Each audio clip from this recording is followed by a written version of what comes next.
Right guys, welcome back. Tommy here at the stable, and today we're going to be doing the top 6 forwards for 2026.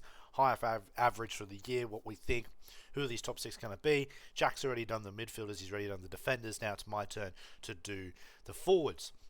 Now, me and Jack had a little chat about this. He thinks there's going to be some risers. He thinks there's going to be some players that can jump into the top 6. I'm not of that same thought process. I think that the top 6 are going to be pretty straightforward. Pretty much the same as what we saw last year. Maybe a few differences, but I think it's pretty much clear cut for me.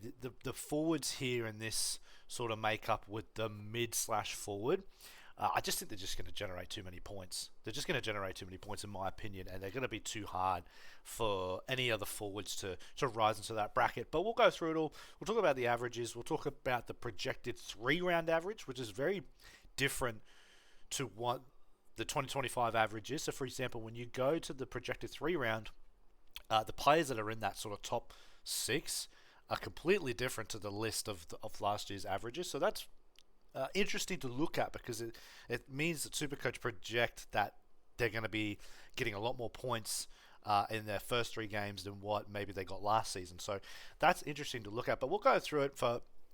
We'll talk about all the players that I think that potentially can make that jump. But without further ado, number 1, it's just going to have to be Sheasel.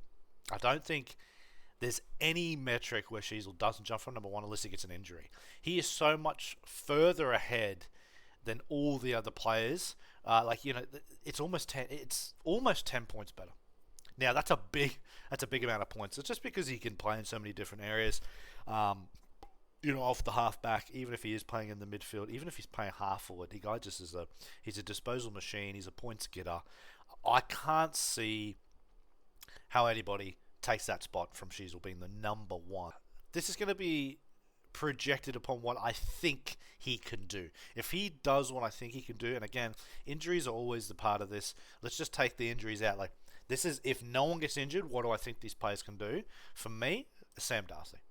That might sound crazy to a few people, but I just think this guy's on the tip of the iceberg for a Coleman. He impacts the contest. He can do ruck work. He actually gets a fair bit of disposals here and there. And if he's kicking 6 goals, 7 goals a game, which he's bloody capable of doing, I just really think this guy's going to be unstoppable. He is the next generation of footballer. Injuries are gonna keep him in or out of the side. You know what I mean? Next one will be Christian Petrarca. Now, Petrarca is based upon whether or not how successful Gold Coast are going to be. Now, what do I mean by that? So, there's a lot of talent in Gold Coast. There's a lot of talent in the Gold Coast. Now, is that sort of going to hurt his average for points? Who knows? But, you've got the likes of Anderson, Rao, even Tuke Miller, and then you go up into the top of the pitch. You've obviously got Humphrey, Long, King. All these players are going to impact how many touches Petrarca gets. Now, it's either going to complement him, and he's going to be more open because there's more people on the ground and they can't defend them all, so he's going to get more opportunity, or it's going to have to be shared around. It's a real sort of flip of the coin. I don't know how much Petrarca is going to get the footy, but if I'm just looking at face value, how good he is, Christian Petrarca is going to be that for me. I'm going to have to take some of these players out of my team so I can actually do. I'll just take the big ones out so I can get these players in. Right.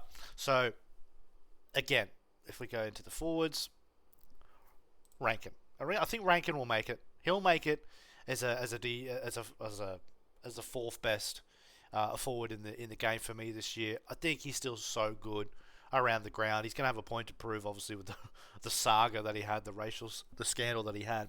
But he's going to have a point to prove. I think that Rankin is going to be in and around it. He's still a high toucher of the footy, impacts with goals.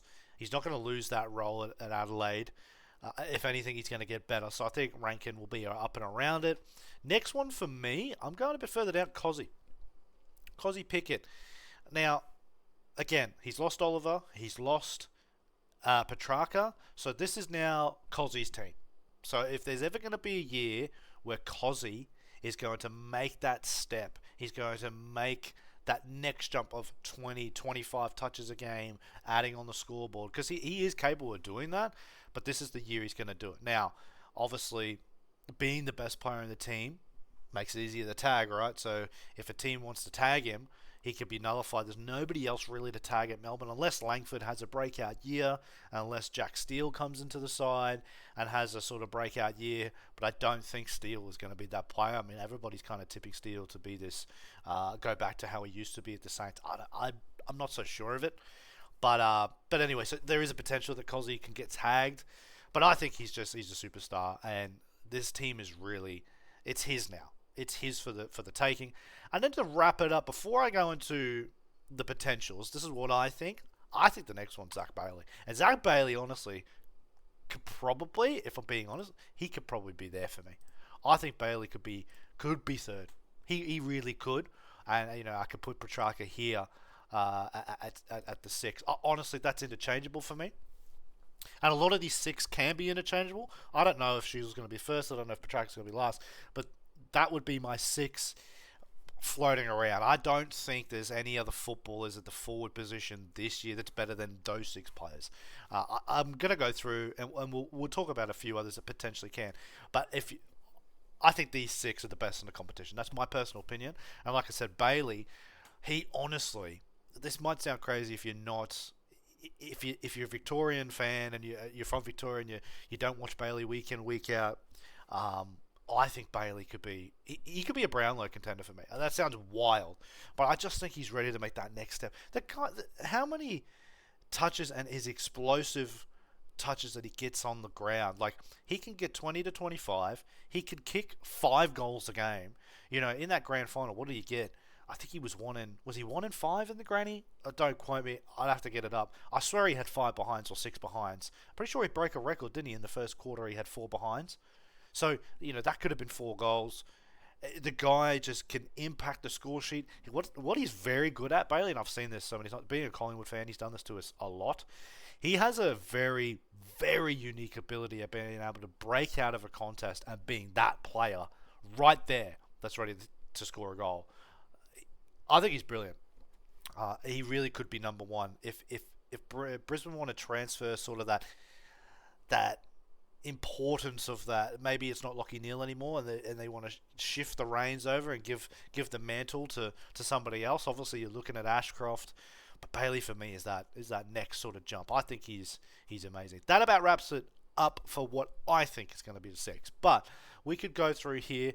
You're not out of the realms here to maybe drop. Let's say maybe you drop Pickett out. Let's say he gets tagged and he's out of it. You could throw Thilthorpe in there. There's a potential Thilthorpe can impact the contest, score lots of goals. People think he's going to be the Coleman, and I can understand that, but I think it'd probably be Darcy. So Thilthorpe is there. If we go to scroll down, we start to look at, and this is what I wanted to talk about. So this round 3 average, I'm not sure if you can see it on the screen because I haven't. I don't know if I've done that right. But I'll talk about it. So this is the projected round 3 average. So this is different to what the 2025 average is. So if we look at this, they're thinking that Ben Keys can get around 94 points a game. Thilthorpe's obviously up there. Toby Green, Georgiades. I don't know if Toby Green's got it anymore consistently year in, year out. I'm not sure of it. His owner's percentage is only 1%, so that would suggest that not a lot of people believe that either. But we'll start to scroll down. You've obviously Jack Graham. I'm not about that. There's another player that I could potentially see make a big leap into this forward line, into the top 6. Now this is a sort of left field pick for me. You could potentially think Bailey Humphrey. He could make that jump. He's a gun. It just depends how much footy he's going to get, but Bailey Humphrey could definitely be there. The next one for me, I'm going to scroll it down a bit. There's a lot of word about and a lot of noise around this fella, and it just depends is he going to jump that high? Is the pressure going to get to him? Can he live up to the expectation? I may as well just type his name in at this point, but I thought he was around this sort of price. Let's have a look. Where is he? It's Darcy Wilson. Now, apparently, he's going to be playing on the wing and almost in the midfield for St Kilda. So watch out for Darcy Wilson because he could be getting high scores. He got 61 in average, but he played 18 matches, so he had a fair shake of it. But there's there's a lot of noise that Wilson could make that big jump this year. And then the next one for me, Fraser, old baby Bond. Now, 79.2 on his average. He can definitely get better than that. He's only going to get better. He's a gun. He impacts the footy all around the field. He could get easily 90, 95, so he could potentially go on there for your top 6. Not a lot of owner's percentage, 4%. Fraser's a good check of it. And then one player that, Graham Myers is also a good option there, if you think that he's going to be doing it. But that's going to be my 6. I'm going Sheasel, Darcy, Bailey, Rankin. I'm going Pickett, wherever Pickett is again. Pickett the Petrarca. That would be my 6. Who goes 1, who goes 6, who knows? But I can't see, when we struggle to scroll down, Martin's obviously injured. Thilthorpe, potentially. You could potentially put Thilthorpe over Darcy. But I'm going with Darcy. Draper has obviously got that niggling fracture in his foot, so I don't know if he's really going to jump out. I think Jez is going to be on the downward spiral. This really shows the lack of talent in the forward line when Justin McInerney is up there. The rest of it for me, I don't think they're going to stay consistent enough. A real smoky, a genuine smoky would be Curnow. That's a genuine smoky. 377 is because if he's going to get... He's the only option for Sydney. Because Amati and bloody McInerney, for me, they're not genuine forwards. I don't think they're kicking you and they're getting you lots of points. So Curnow's going to be the number 1 option, and he's going to be getting some good service from Heaney, from Mills, from Goulden. So Curnow is an absolute smoky to be in your top 6. And at 377,000, if you could get him in, because there is a lot of people, like I've got Ugelhagen in my side because I think that at 214,000, if he's anything like he was at the Doggies, you just can't not have that in your side. But if you don't trust that and you've got a bit of extra cash, Charlie Curnow would be that for me. I think he's just going to get more chances. He's going to get more chances with better service. And the ground's smaller at Sydney. That plays a massive part. It really does. The MCG is a bigger ground, so there's more space to occupy. At Sydney, it's a shorter ground. So if you win that clearance, you win that centre contest, you win that bounce, and you get a clearance and they're straight ahead, it's a smaller ground. He's going to be getting marks for fun. He could be having shots at goal frequently. So Curnow is a real smoky. If he stays fit all year, he could be a Coleman chance. Actually, I wonder what he's paying. I need to have a look at that. But that about wraps it up, guys. This is what I'm going with. That's my top 6. Like I said, I can't see many others jumping into that except for the ones that I showed. But what do you think, guys? That's my top 6. If you have any others, let me know. And yeah, that about wraps it up, guys. I'll be doing some other stuff as we get closer. We've still got 37 days. 37 days till this is all lock and loaded. So we will go through a little bit more. There's going to be some... Obviously, we've got some practice matches coming up soon.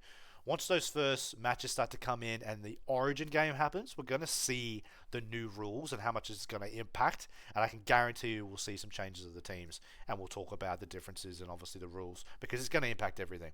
The rock rules are going to change everything. It's going to impact midfielders, all that type of stuff. So we will talk about that a lot more in depth. But that about wraps it up. My forward 6. Let me know what you think. And as usual, guys, I'll see you on the next one. Peace out.